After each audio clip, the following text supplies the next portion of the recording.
Good morning.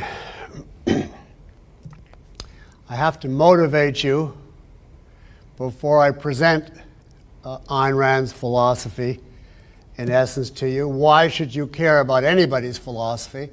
Why do human beings need philosophy? First, we have to know what is philosophy. Philosophy is the subject which studies man's relationship to reality. That's a capsule definition. And it consists of 5 branches, which I will put on the board and briefly define. There's a definite structure here for a reason. Metaphysics is the branch which studies the nature of the universe as a whole. What is real? How does reality operate? Are there 2 realities? Etc. Epistemology, theory of knowledge. How do you know you know? What qualifies as knowledge? What tests does an idea have to go through to be able to say, I do know it? Can you ever really know? Can you be certain? All questions of knowledge is epistemology.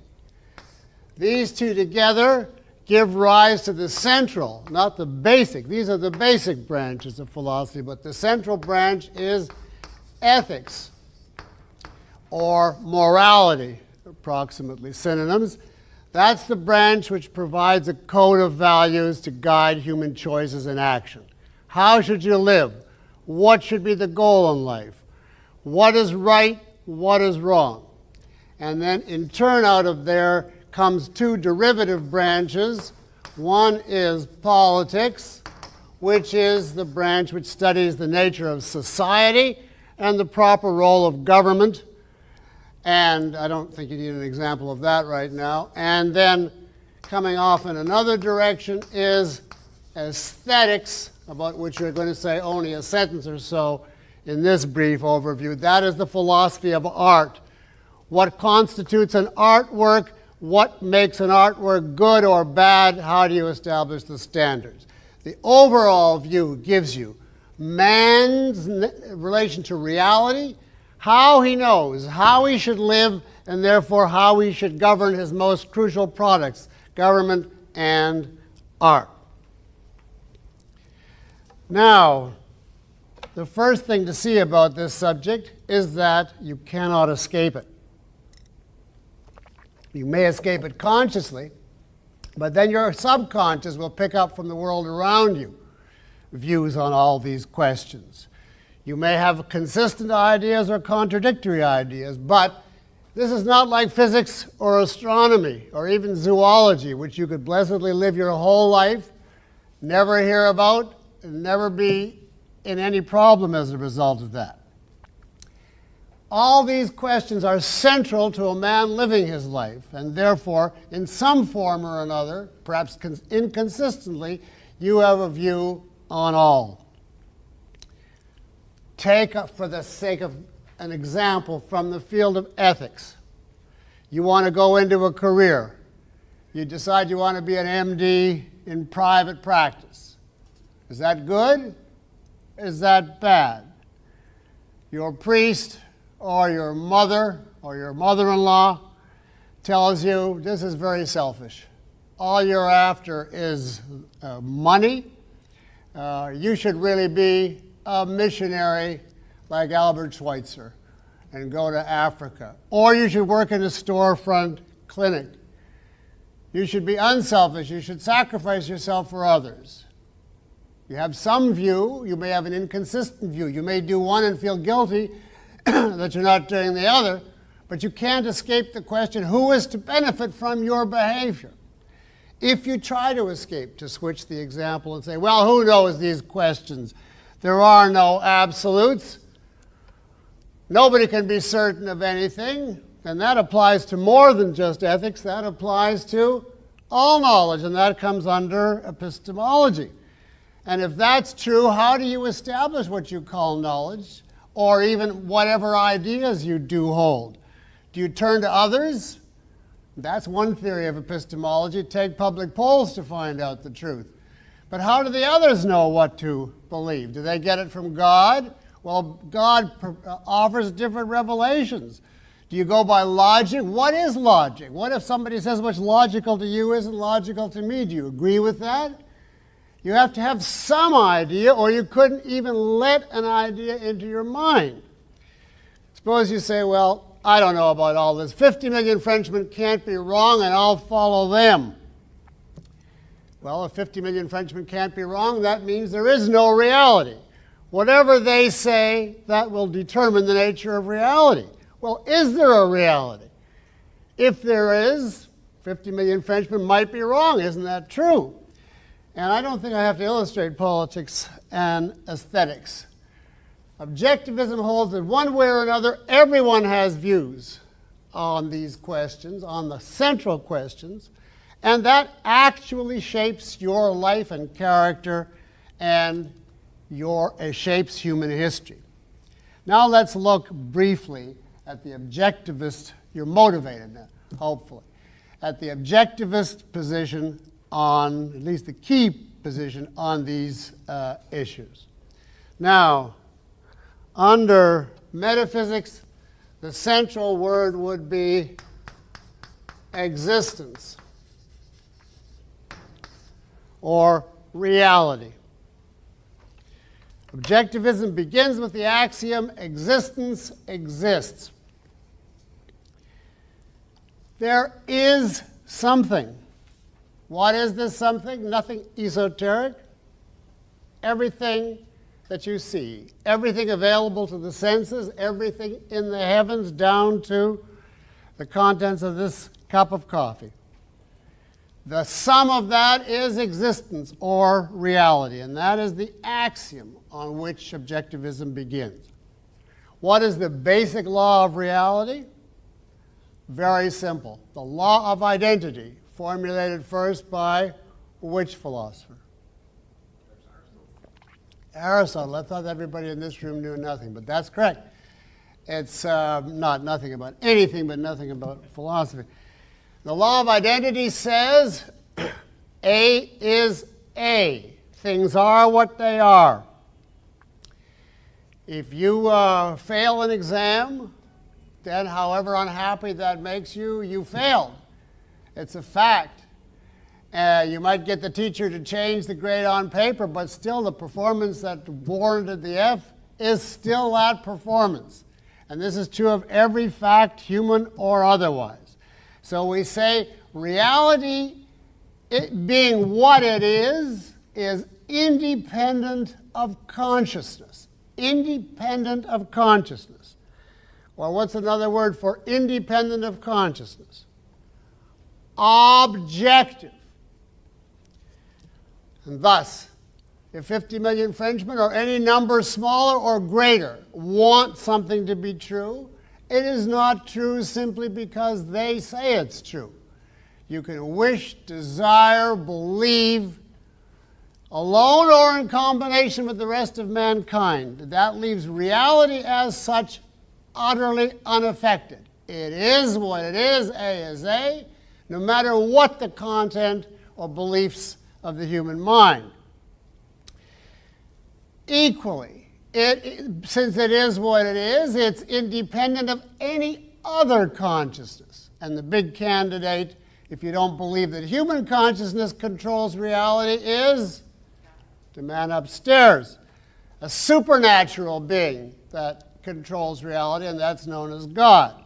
Now, for the very same reason that we reject the idea that human beings the content of their mind can change reality, we say the same about a supernatural being.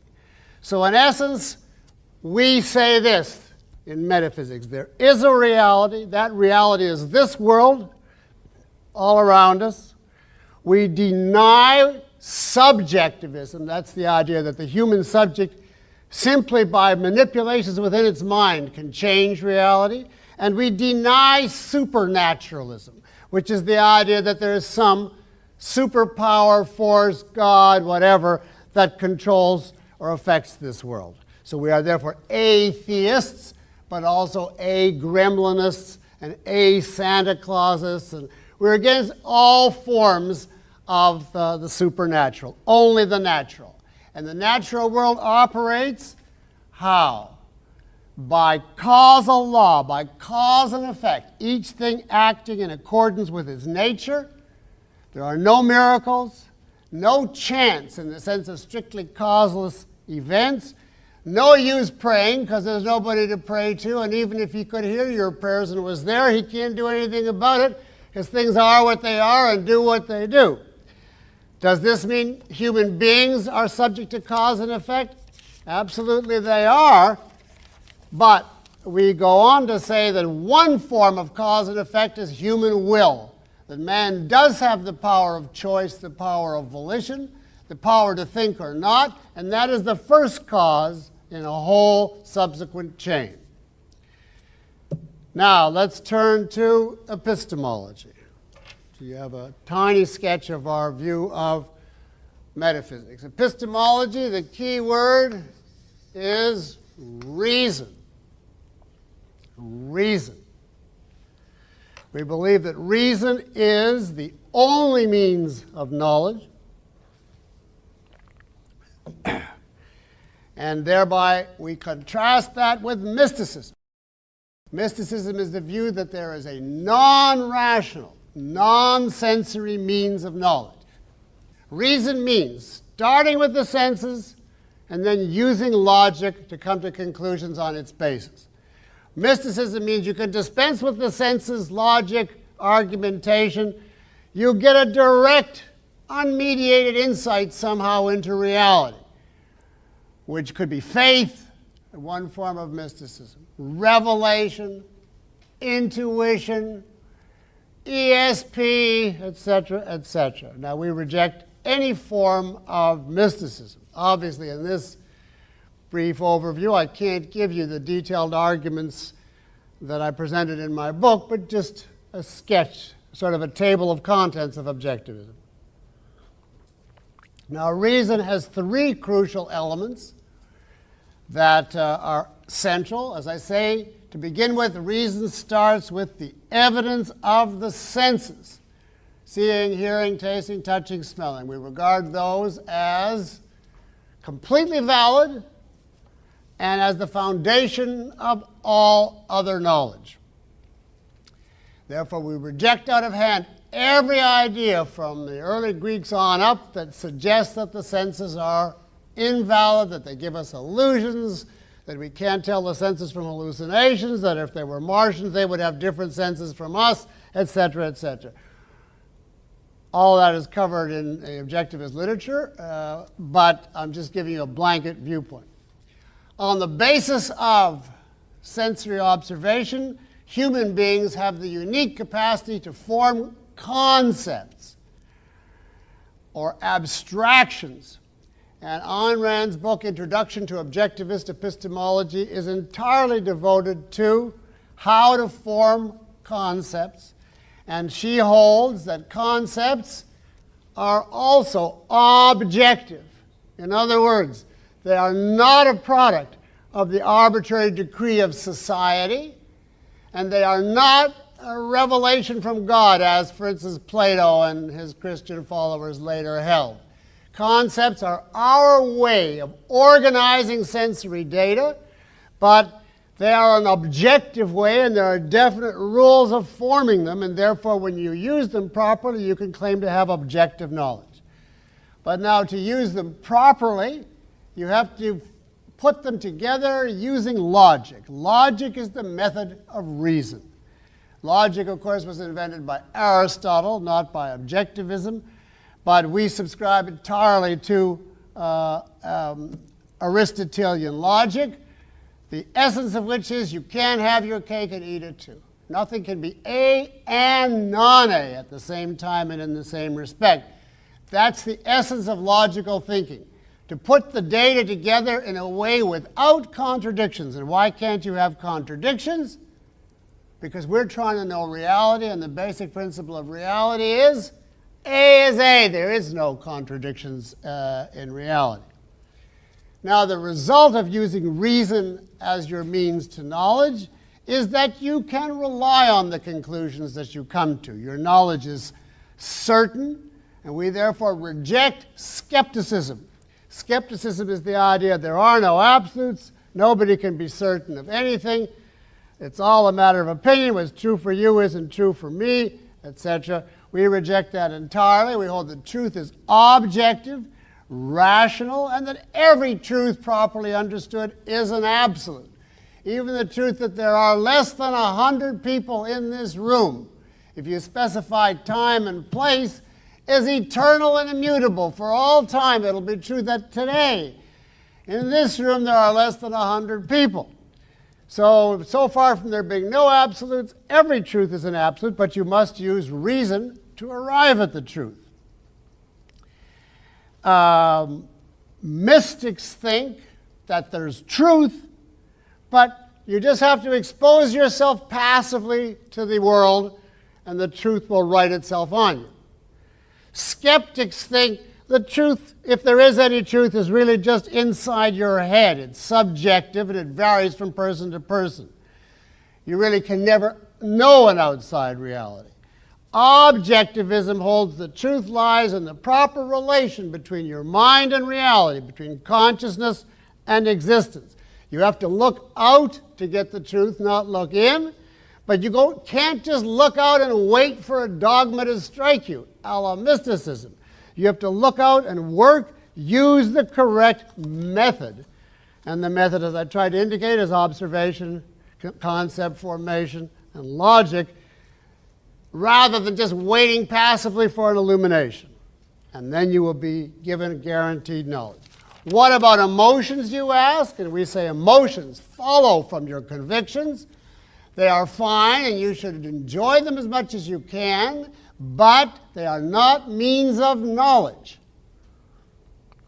The fact that you feel strongly that 2 and 2 make 6 does not count. All right, now let us go to ethics. This is a lightning-like survey of the philosophy, and if I had to put one word down under ethics, I would put selfishness or egoism.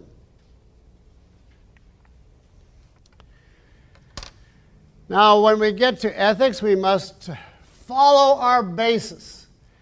Epistemology tells us we have to get knowledge by reason, and therefore that applies to every field, including ethics, and therefore ethics can't be based on whim, on my feeling or your feeling or society's feeling or God's feeling if there was one. The battle today, of course, is God gave revelations, one side says, and the other says no, society sets ethics. And we say both are wrong. Both of those are a form of not recognizing that reality is objective and reason is objective. And therefore, when we come to ethics, we have to ask, what in reality gives rise to ethics? It's not anybody's arbitrary say-so. What makes ethics necessary? And Ayn Rand's answer is the fact that man is a living being who has to act in a certain way in order to keep himself alive.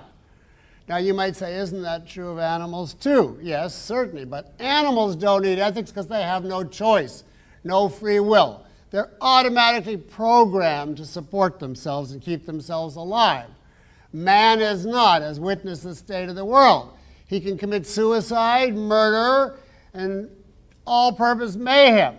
So if he is to remain alive, he has got to have man's life as his standard and then figure out all of the means objectively required by the nature of reality in order to achieve this goal. Which leads us to the question, well then, how does man achieve man's life? What is the basic virtue according to objectivism? Virtue means the kind of action in virtue of which you achieve your values. That's the old initial meaning of virtue. It doesn't mean for objectivism, chastity, and poverty. And the fundamental virtue we hold is rationality. the use of your intelligence, the full use of your mind in thinking and understanding. We hold that man survives by the use of reason. Reason is not at all a side issue for chess players or professors detached from life. It's a vital, practical necessity. It was required to make the earliest tools, to grow the earliest crops. Everything that we have that keeps us alive, medicine, modern technology, you name it, is a product of man's ability to think. And all our disasters and failures through the years is a product of errors which were anti-reason, errors or individuals. Therefore, for objectivism, the primary virtue is rationality. And that leads to a whole further series, justified not as ends in themselves, but on the grounds that they are required if you are to achieve man's life. For instance, independence is a crucial virtue. Using your mind to come to conclusions on the basis of your own best judgment, as against being an authoritarian and just mouthing what the authorities around you say. Obviously, that is a corollary or result of rationality, because if you don't think independently, you're really not thinking. You're just copying what other people say. Similarly, integrity, acting according to what you think, is a crucial virtue. Otherwise, why think it if you're not going to act on it? Productivity, using your mind to create physical wealth, is a crucial value. Otherwise, mankind cannot survive. And there are many other such virtues. Who is to be the beneficiary of all of your behavior? Is it somebody in another dimension? No, there's just one reality. Is it society? No, there are only individuals, and each individual has this same choice, life or not. And which choice confronts you? Your life or not. So you, according to objectivism, are to be the beneficiary of your actions. That means an ethics of rational self-interest. Each man lives by his own mind and for his own sake, neither sacrificing himself to others nor others to himself. Now we're given the choice. As it stands today, you're an altruist, you sacrifice yourself for others, and a selfish person is supposed to be somebody who sacrifices others for himself. Cut my throat for you or cut your throat for me. We regard this as a false alternative and reject both sides. We're against throat cutting. We believe that you achieve on your own. If you want something for someone, you offer a trade, and you trade value for value to mutual benefit by mutual consent. And if you practice this type of value, or this type of ethics, you will never have to worry about should I be moral or should I be practical. Now that whole dichotomy comes from defining ethics as self-sacrifice and then finding that you can't live by it. So you've got to be moral and practical. You're constantly torn, which most people regard as self-evident. But according to objectivism, there is no such dichotomy. Since moral is what preserves and enhances life, it's definitely practical. And the only way to be practical is to be moral. And now that brings us to the main social application of ethics, which is politics. It's simply the application of ethics to social questions. And here I would put down capitalism as a one-word summary. Laissez-faire capitalism. In other words, the complete separation of state and economics, just as we have the separation now of state and church. So I do not mean by capitalism the mixed economy, which is basically what we have today, which is some fascism and some socialism and some capitalism and a few other things all tossed into a pot, a melange of conflicting ideas. I mean by capitalism pure laissez-faire capitalism, where the foundation of the system is individual rights But I hasten to say that by individual rights, I mean it as the founding fathers of this country meant it. I do not talk about the rights of an embryo, only of human beings once they're born. And I do not offer them the right to a trip to Florida, a guaranteed job, guaranteed hospital bed, daycare, night care, etc., etc., etc.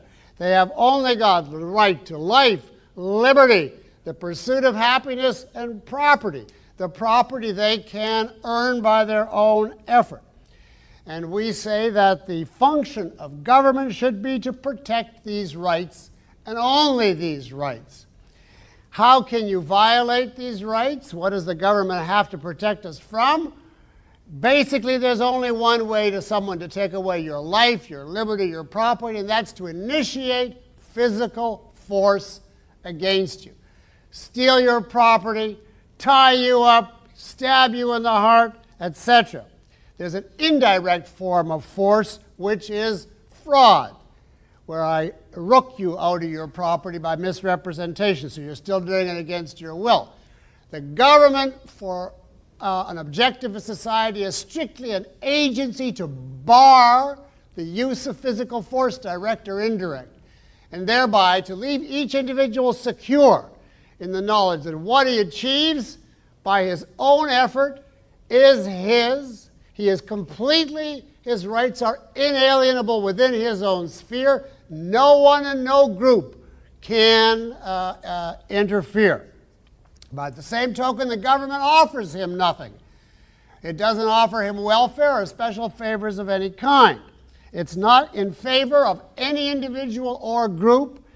It doesn't offer special, quote, protection to TV watchers or stock traders or big businessmen or small businessmen or labor or farmers or subsidies for college students, etc., etc., etc. Laissez-faire means hands off. Leave us alone. No welfare state, no Social Security, no Medicare. What would there be then under capitalism? Three main agencies of the government. The police, to protect the citizens from domestic criminals. The military, to protect the citizens from foreign aggressors. And the court system, so that citizens would be able to resolve disputes in a civilized, rational fashion without the need to have recourse to war in the streets, which would be back to the rule of force. Now, we hold that only this, quote, extreme, in other words, consistent an approach to government can or ever has or ever will work. If you try to mix this approach with some elements of government control, as we have today, and of course the government controls have been growing and growing, we hold that the end result of this mixed economy is got to be dictatorship. Not in the sense that it's inevitable, but it is inevitable if the country doesn't change its direction. A mixed economy tells you the government can step in on behalf of some group and give them a favor, of course, which makes all the other groups hurt because that favor had to come from them, since the government produces nothing. It can just hurt one group in order to help another. So that group clamors for some more controls, handouts, or whatever, and then another group does. This has been the history of the United States for well over 100 years. And if you look at the whole history, you'll see that every set of controls has necessitated further controls and further controls. And today, our political movements don't even question that we need more and more controls. They simply divide over which controls should come next. The liberals, for instance, tell us we need more and more economic controls, but let's not have spiritual or moral controls. And the conservatives say, no, we need economic freedom, but we need more controls over thought. We have to legislate against obscenity. We have to legislate against abortion. We have to mandate prayer in the schools. We have to teach creation as on a par with the theory of evolution. So the conservatives are actually worse from the point of view of injecting the government into intellectual, ideological matters and trying to mandate a viewpoint down the throats of helpless young students. The point being that although these two groups fight vociferously, they are both for the same end result. Bigger government, more controls, no matter what their rhetoric is. And that brings us to art, which I can't really summarize very briefly, but I think the best way is if I just say value-oriented. And by that, I mean art should present the world according, and this was Aristotle's idea and Ayn Rand's, as it could be and as it should be.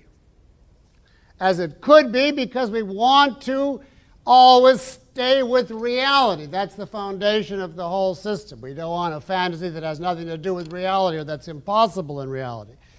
But not merely as it could be, as it ought to be. Art is an inspiration. It's a way of giving man fuel to continue to fight the struggle. Life is difficult no matter where you live. And an art which focuses on values, on the good, on giving you an inspiration is called romanticism. So Ayn Rand calls her aesthetics romantic realism, to capture what could be and should be. And in literature, which is the easiest one to talk about, this means novels with heroes with a logical plot, as against the naturalism, which would say, for instance, that there are no plots in real life, so the characters just amble on, and there are no heroes in real life, just the Joe next door. So you have a portrait of the Babbitts of the 20s or the Russian aristocracy of the 1870s, etc.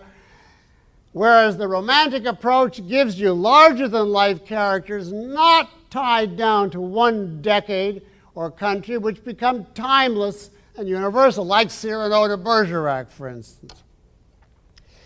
At the same time, of course, in addition to being opposed to naturalism in art, Ayn Rand was 100% opposed to what's called modern art. You can figure out easily enough when you think that modern art is called non-objective art. And it's smears and dots and so on, which the artist, mystically feels or subjectively feels represents some other dimension. And of course, that's completely out on philosophic grounds from our point of view.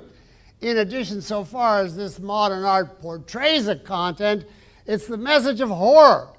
It's not the ordinary Joe next door, but the depraved, dipsomaniac, homicidal monster next door. And when you get that presented a la James Joyce with these 400-page sentences filled with neologisms, that is where we draw the line, or a lot sooner than that. In music, it means melody as against atonalism. In art, of course, it means in the visual arts objectivity. And just to give you a clue, my favorite of the visual arts is Michelangelo. That is not mandatory on you or on anyone as an objectivist, but it gives you an idea of a view of art, what this kind of aesthetics would sanction. Now, that's a quick survey, and I hope you get at least an indication that it forms one total system. Given the foundation, a certain ethics is necessary, and given the ethics, certain politics and aesthetics is necessary. So it's not just a collection of views. Altogether, it forms a system. As I said, we do not regard philosophy, we objectivists, as just a game. We regard it as a vital force that actually moves the world. If man survives by his mind and his ideas, well, philosophy is his basic ideas. It's the ideas that are so fundamental that they extend to everyone in a society, regardless of his profession, his socioeconomic bracket, or his education. You don't have to go to school to get philosophy. You get it from anywhere, from the comic strips, from the kids on the street, wherever. You get your ideas, your values. That's philosophy. So Ayn Rand gave a speech in West Point once called Philosophy, Who Needs It? And the answer is, you do. Now, we not only think that you need it, we think that the whole world needs it. which of course follows, we think that philosophy is the cause of history. And I'm going to give you now a little capsule history of the world. This is going to be even briefer than the history of, than the presentation of objectivism, but give you an idea why we attach so much importance to philosophy. We think that basically all of philosophy is a duel between Plato and Aristotle. Plato was basically a man who believed in mysticism and a supernatural world. In ethics, he believed you should give up your happiness in this life for the sake of service to the collective. He was in favor of a dictatorship by philosophers. We'll leave out aesthetics. So he's the exact opposite of objectivism. Aristotle was much, much closer. He had some remnants of Plato, but he was much, much closer to the objectivist viewpoint. Now, Plato had his innings in Western history in the medieval period. And during that period, if you know the living conditions, you know that the life expectancy was in the teens, that they were plagues of insanity, that the truly moral people, the saints, went out in the desert to mortify the flesh and drank laundry water, etc., etc., whatever they could do to get back at and destroy this horrible physical body so that they could escape and go with the pure soul to heaven.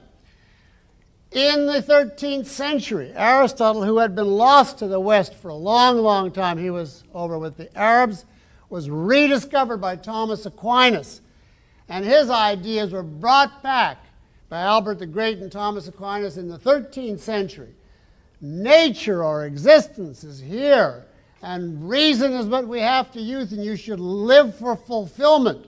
Now, he didn't get as far as politics, but those basic ideas were a charter of man to escape the medieval period, and they led within a very short period of time. Remember, there were no TV or mass media, so you didn't have overnight changes. They led to the Renaissance and the Enlightenment.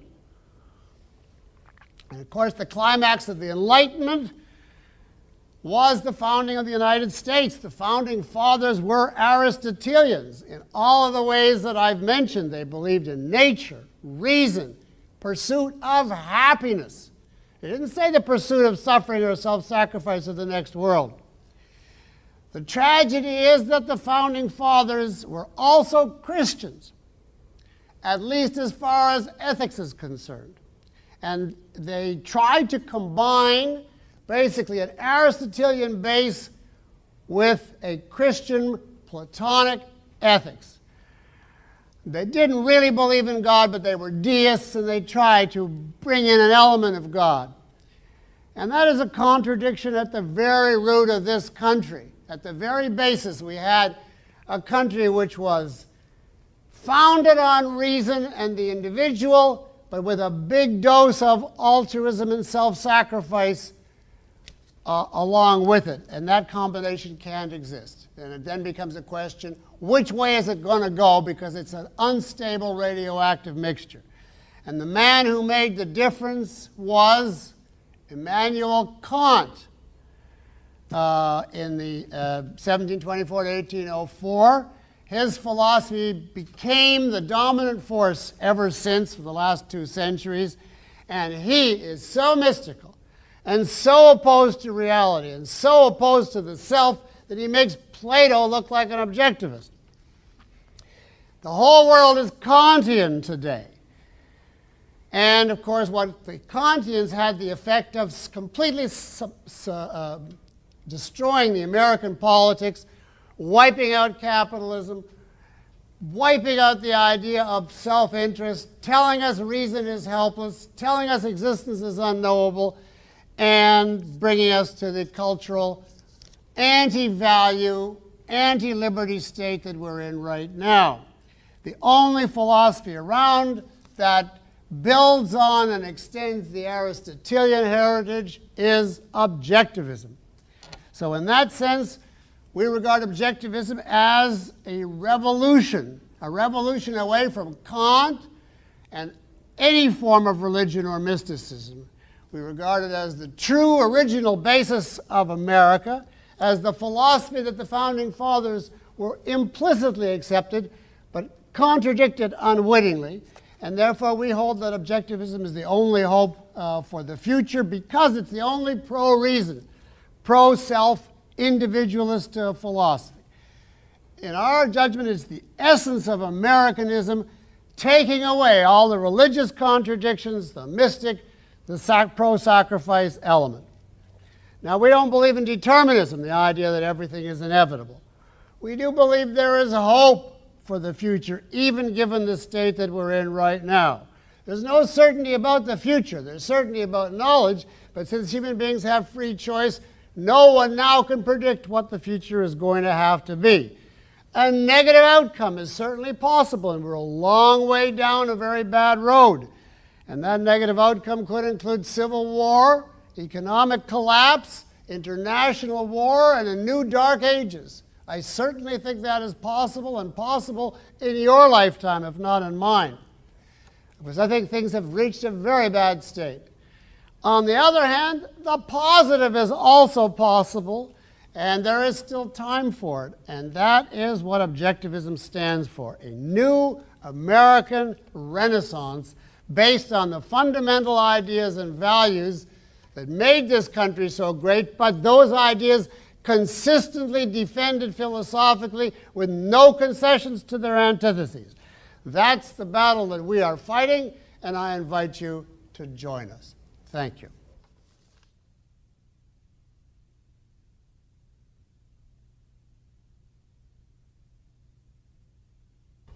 Yes.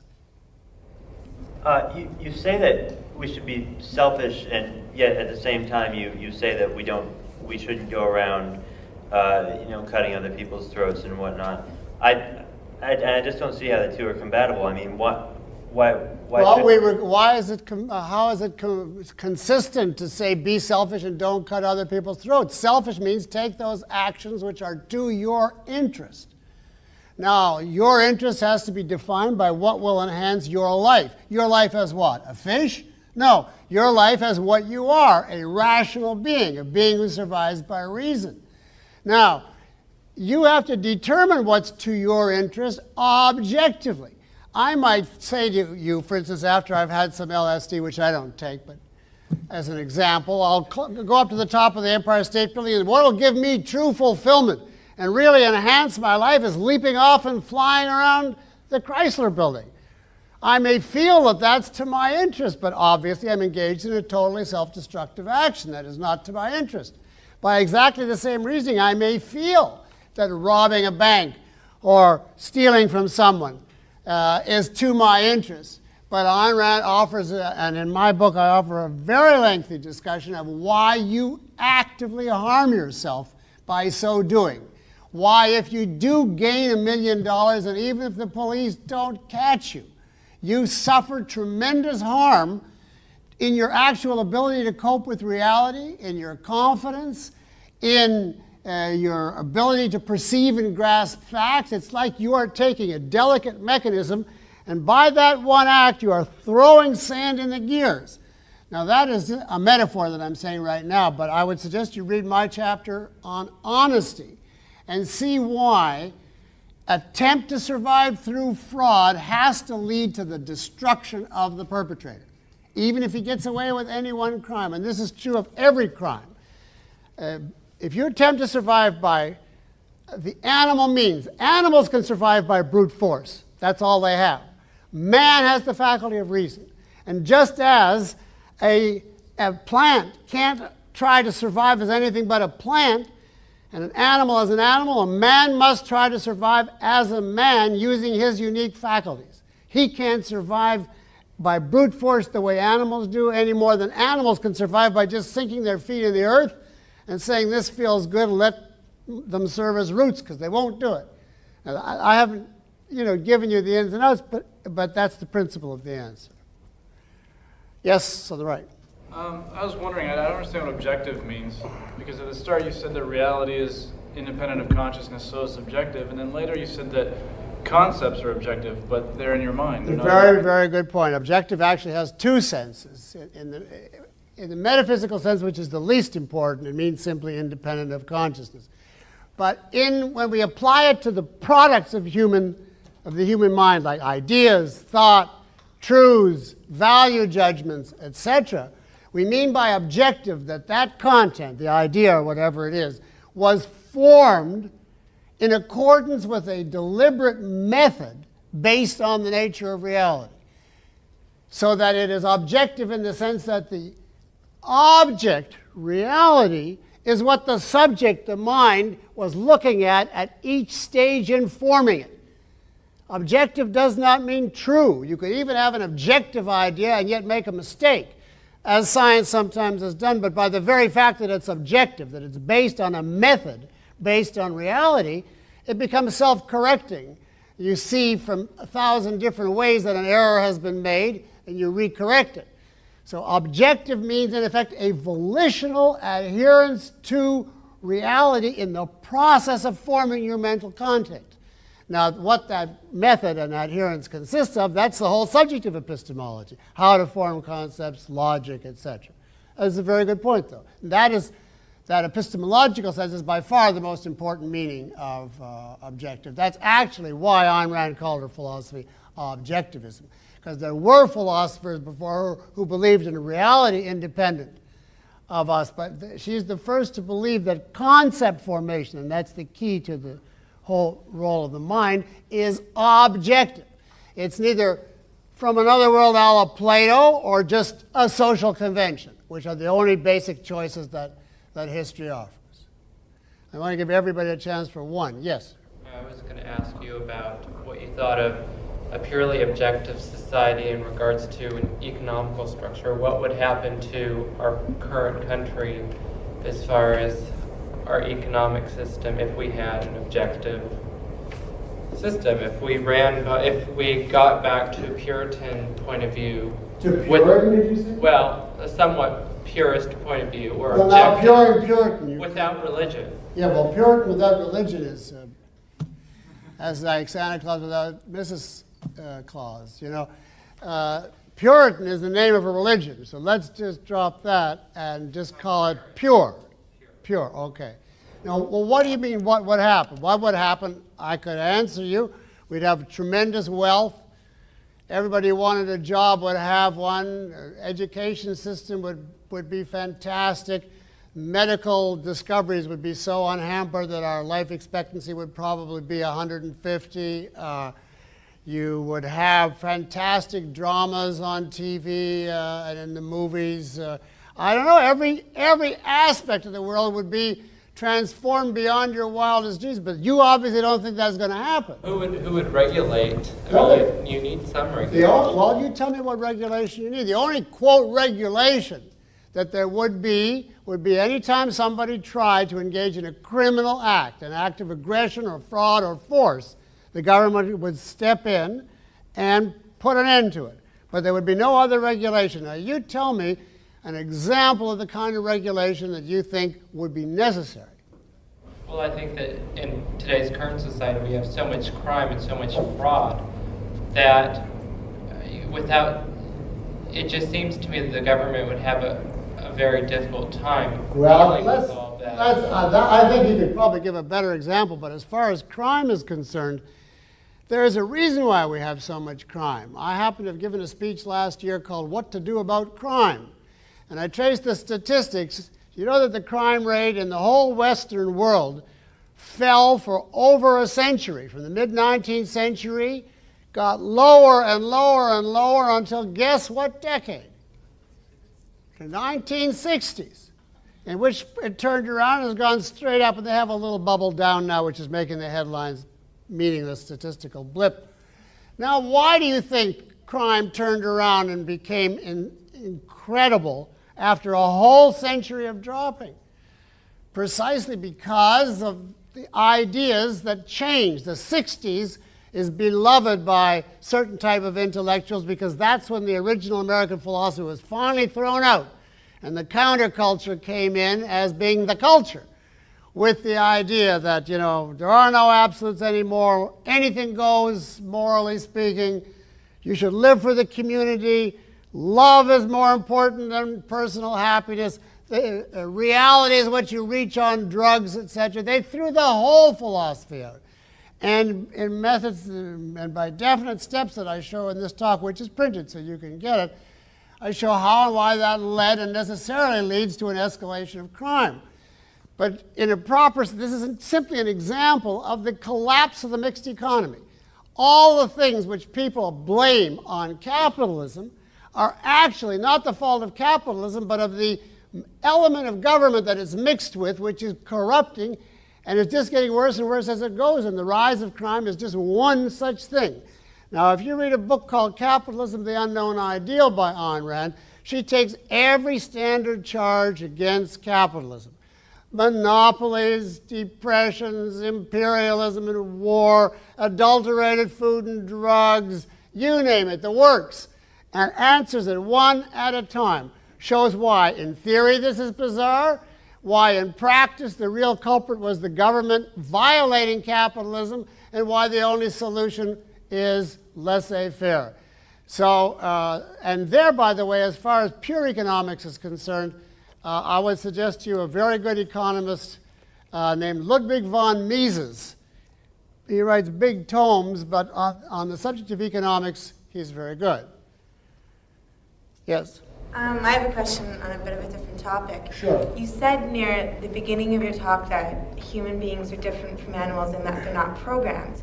But aren't they programmed in a sense depending on which part of society they're born into, or which culture in the world they're born into? You said that people pick up the philosophy from the culture that they're in, and they can pick up the ideas from there. So aren't they programmed in a sense? No, I do not believe that people are programmed by the society or the culture or the subgroup in which they were born or brought up. A person can let himself be ruled by those influences, and most people choose to. And if you do, if you just simply are the way most people are, for whatever reason, they just simply let it go, they accept whatever is around them, they don't think, they don't question, then you will grow up and be a clone of what's around you. And then you'll find all the Catholics in one country, not because they independently arrived at Catholicism, but because everybody else was, so they are going to be too. And all the Jews in another, or all the Buddhists in another, etc. But you will notice that in every country, there are some individuals who have all the same influences on them as everybody else, but they reject them. They can't maybe as children reject them outright, but what they do is say, it doesn't make sense to me. I don't get it. I don't see why. As long as you have that capacity, you're free. You won't know the answers automatically, but you're free to struggle, grow up, go out to the wider world, find other ideas, read, think. That's the essence of free choice, to think or not, to exercise your mind and free yourself from your environment, or to say, it's too hard, who am I to know, and I give up. Now, when I say you absorb philosophy, you do, but it's not engraved on your soul. Till the day you turn 80, let's say, or 90, you can say, well, I accepted this all my life, but now I'm going to look at it and see if I think it makes sense. As long as human beings have this capacity, they're free. Now, look at Ayn Rand. She was brought up in Tsarist Russia, educated in communist Russia. Now, if ever anybody was going to grow up, an authoritarian Russian mystic type, that would be her. And yet from the word go, she was opposed to it. So I think you do have free choice. It's just a question of whether you choose to use it or not. I don't believe we're programmed by environment or heredity or God or economic class or Freudian id or any of that. Try to restrict yourself to one so everyone will get a shot here at the back. Yeah. You talked about the capitalism and that the politics would just be the police and the law courts and the military. But what is going to be done for the sick people that are in need of health care and they can't pursue their own happiness if the government is restricted to just that? What's going to happen to them? I mean, isn't this just some cruel libertarianism? Why do you restrict your question to just the sick people? What about the hungry people? Well, them too. What about the homeless people? And the people without clothes and the people without jobs? What about the people that are unhappy because they have to choose what job to take? And the only way to pursue their own happiness is to the government to assign them a job. So, I mean, the logical end result of your question is going to be total, omnipotent, totalitarian planning. Now, what we say is society must be geared, since the standard is man's life, must be geared to the requirements of human survival. And the requirements, which I tried to indicate, are thought, independent thought, and then creative, productive work. If men were not capable of this, the whole species would survive. If the vast majority were not capable of this, they were all basket cases, the struggling minority couldn't keep them alive. So what you have to say is this: there is a minority who might be sick or malformed or run over by a truck or whatever, and literally be unable to survive on their own. Then we say that minority does not go to the government. The government is the agency with a gun. The government is the only agency with the power of physical force. If you are in a problem, you have no justification in going to the government and saying, hold that gun against his head and relieve him of some of his sustenance for which he worked, because I'm in need. We do not hold need as a standard. The right to the pursuit of happiness was the exact wording. And that didn't mean the right to happiness. It meant the right to take whatever actions you could take on your own. What do you have to depend on then if you're helpless? And let's even say you're helpless through no fault of your own. Charity. Voluntary, private charity.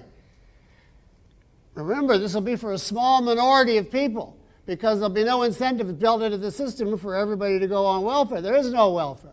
But it used to be the case that if you had a disaster, for instance, if a farm was burned down in the 19th century, through an accident, the farmer was richer afterwards than he was before, because there was tremendous goodwill in society and all the neighbors would pitch in. There wasn't a problem with looking after hardship cases because they were a small minority. But once you make it a matter of right, then you can see yourself before your eyes. The needy multiply and grow because they get the rewards. And more people drop out of the productive realm because they are being penalized for success. So you have a completely inverted society. Now you say to me, what if absolutely no one would help Miss X? If literally no one will, who is going to be the one that will go to the government and hold a gun on them and force them to do it? It's an unreal situation. The only way a wealthy country, which is what a capitalist country becomes very soon, the only way they would let Miss X die would be if there was a massive hatred of all for all, so that they were indifferent to human suffering. But that doesn't happen in a free country. It only happens in a communist or other slave state. So you don't have to worry about charity. It's always forthcoming. But the point is, the system should not be judged, according to objectivism, by how it helps the poor. It should be judged by how it enables a human being to achieve human stature and achieve a human life, as defined by the whole course of ethics. And therefore, helping the poor is a completely peripheral side issue. We do not give a man moral credit for giving to charity. He can't go around, according to objectivism, and say, I just gave to charity, so I'm a great guy and my life is justified. He has to justify his life by something hard, which is thought, work, and creativity. Any bum can give money away, so it's okay to do it, but that's not what your virtue depends on, and that's not what the virtue of the system depends on. I want to try to restrict it to one a person so we get everybody. Go ahead.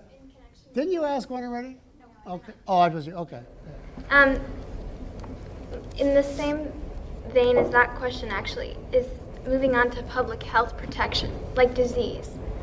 Isn't that a responsibility of the government? No. No. Not the responsibility The of the spread government. of disease, like AIDS, for example. You've certainly not. It is only the responsibility of a government to step into the field of disease if someone is actually radiating out, germs or whatever from his body that become physical threats to other beings. because that comes under the sphere that you cannot do anything physical to another person. So if you have a disease that is highly contagious, you are not allowed validly to walk around with that disease. And the government can properly see that you're quarantined on exactly the same grounds that you couldn't go around spraying bullets at people. In that sense, the government has a right to see that people are not messed with, even if it's involuntary and you have a disease. But they don't have any right or any ability to cure diseases. That has to be up to private medicine. The same about learning about them? Learning, absolutely. There's no government Yeah, research. No government Never research. Absolute zero. And if you want research to accomplish something, rather than have endless volume after volume of junk written to acquire a list of publications so you can go higher in the bureaucracy and get more research funds for more, etc., all of it thrown down the drain, that's just what government research is. It's pressure group warfare. And really independent and innovative ideas are squelched out of it. That's one of the reasons AIDS is taking so long. It's a very tricky and complicated disease, but the fact that the government has poured its money and its power into that is what's making it, you know, a typical post office bureaucratic empire. The solution is not to get government into things, but get them out. That's the only way you're going to have success. Just look at the medical system in Russia, either now or more when they had under communism, versus in this country. Now there they had government supervision and control, etc. It was a total disaster. People even had to bribe doctors on the side. They couldn't find the most elementary medical diagnostic tools. Stethoscopes disappeared. Now is this because the Russians are inherently corrupt? No, it's because government is an agency of force. That's all it is. The ability to use force. Force and creativity are opposites. If you want people to discover the cause of diseases and the cure of diseases, you're counting on the mind and on creativity.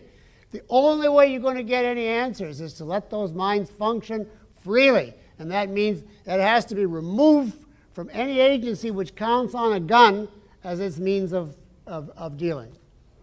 Yes, okay. If the government doesn't fund research, then who will? Because it's not a lucrative business. It's not something that private investors would want to spend their time on. Oh, you don't think it would be to the advantage of private investors to fund research? It seems to me that all the medicines, prescription medicines, all of the technological inventions in medicine are all making a fortune for the drug companies and for the hospitals, etc. In fact, Mrs. Clinton, among other things, denounces the drug companies for making so much money. So you can't have it both ways. I would say, you see, you can't today have a long-range investment. But you know what I mean by a long-range investment? It used to be the case, you know, that people signed 99-year leases. And they put money in, and they didn't expect to see the results for 20, 30 years. You couldn't dream of doing that today because everything now is so intermingled with government and pragmatism, and there's so much intervention in the system, you have no idea what force is going to decide to do what and whether your investment is wiped out overnight. And therefore, all of business has become a kind of hit and run, grab today and get out. And Americans, unfortunately, invest less than most other industrial countries, partly because of the taxes and because there's no stability here at all, comparably speaking. So you can't really judge today. Very few people would put money into a long-range investment under today's conditions. But at a time where you could put money in and you could believe the government is not going to expropriate this company or make this whole industry illegal or suddenly give it under the power of the Food and Drug Administration, etc., then people did invest heavily in things like the Model T and look at computers, etc., from nothing. There are always people like Gates, you know, Bill Gates, with the vision and the power. But it's harder and harder and harder now. But investment is the way to get rich in research. That was always what funded it. Nobody can afford it now because you get expropriated before your money pays off. Or if it does pay off, the government comes in and says, this is an outrage. You're making a profit on people's sickness. So you can't win. At the back, yeah.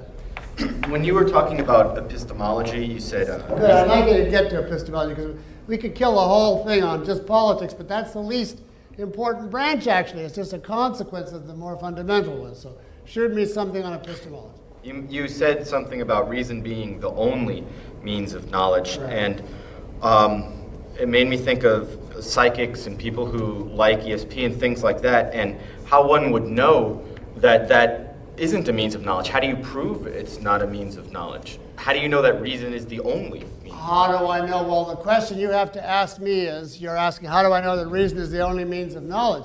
What method are we going to use in evaluating the answers?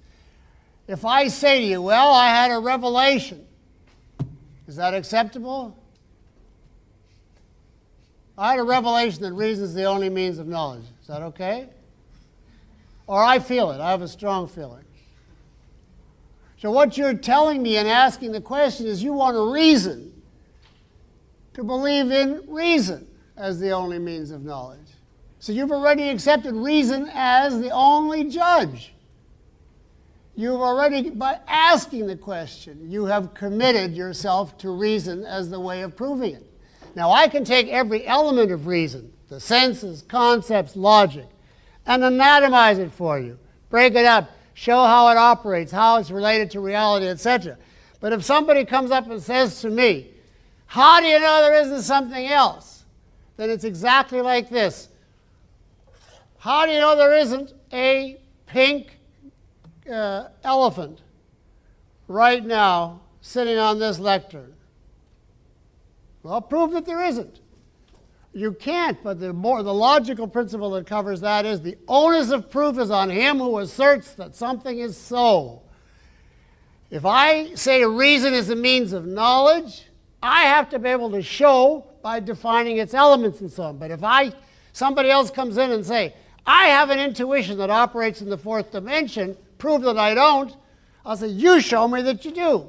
And how is he going to show you? If he points to sensory data, then he's wrecked his super dimension because he's coming back to the senses. So the only thing mystics have ever said in answer to that question is, to those who understand, no explanation is necessary. To those who don't, none is possible. Therefore, in either case, we don't explain. So that's it. Now I believe, yeah, how about something from one of these earlier branches? Yes. You said that's a good question. Yeah. You said that an anti-reason approach is against morality, and yes. You also said that religion is against reason. Yet it seems to me that the dominant way of approaching morality is through religion. So how could religion be opposed to morality when it's all that's there? Well, when I say religion is opposed to morality, I'm meaning it is opposed to a rational view of morality. Religion, of course, has had a monopoly on morality throughout most of mankind's history. Religion was originally a very primitive form of philosophy. It's like the precursor to philosophy. Before man was civilized enough to be able to use his mind scientifically on the questions of how to live, there were stories of gods. And there was very often valuable moral teachings in those stories. I don't think all of the Ten Commandments are wrong, for instance. Most. But, and I don't think you should have commandments in ethics any more than you should in physics. But leaving that aside, there are valuable lessons here and there in religion. But the problem is they're in the form of primitive myths.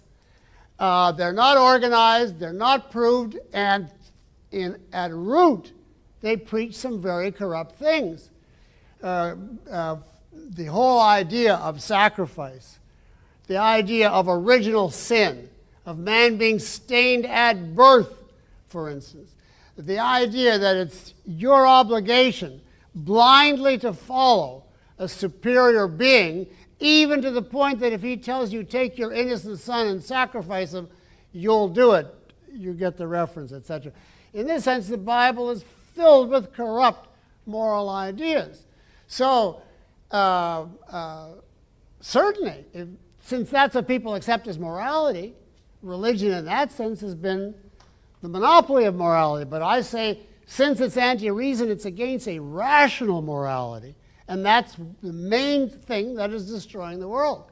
You can't have an industrial civilization or a free country based on a primitive, irrational code of ethics. Just as in the old days they used to actually have human sacrifices to God, well, today they still believe in human sacrifice, but it's supposed to be to society and not to God. But it's the same primitive idea. I think we can do one or two more, so yes. You say that we have to rely on our senses to gain knowledge, but I'm wondering if our senses can fool us, like when we think that we see a mirage, for example. Can our senses fool us? I'll give you a short answer to that.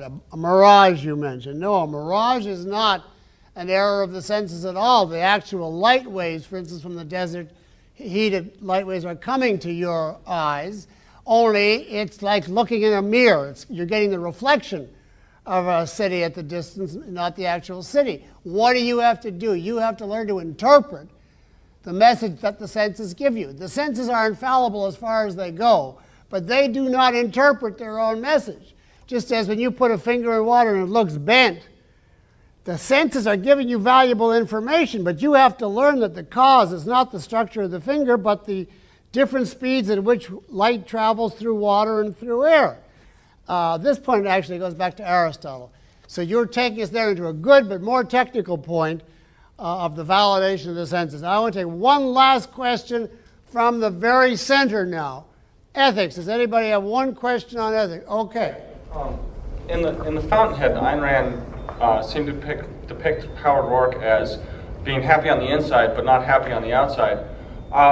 Couldn't he just have sold maybe one building that he didn't like in order to make some money? Wouldn't he be happier?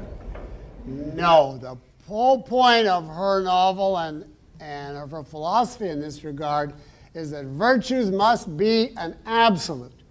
One violation of a virtue is tantamount to abandoning the whole principle and thereby putting yourself on the opposite premise. It should be just exactly like if you were a judge and you had to weigh as one man innocent or guilty. And you know, you went according to the evidence most of the time, but once in a while the boss has offered you a big sum of money if you would free a guilty man or execute an innocent man. You say, well, I don't want to be an extremist. Every once in a while you took the payoff, you had a bigger home and a boat and so on. You didn't do it all the time or even dominantly. You are a thoroughly corrupt, rotten judge and person. But inherent in that, and you will end up in the pocket of those people, your life is just living there waiting, and every other attribute, if you traced of your character, will suffer. Your opinion of yourself, your ability to think independently, because you're dominated by fear now, etc. The same is true if someone from organized crime says to you, look, I know you respect life, but every once in a while I'd like you to go out and make a hit. You pay you a lot of money. After all, there are no absolutes. You say, well, look, you want me to become a killer. They said, not all the time, just now and then.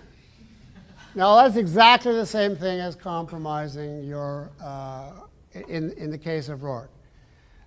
So we do not believe in compromise, unless it's within a moral principle.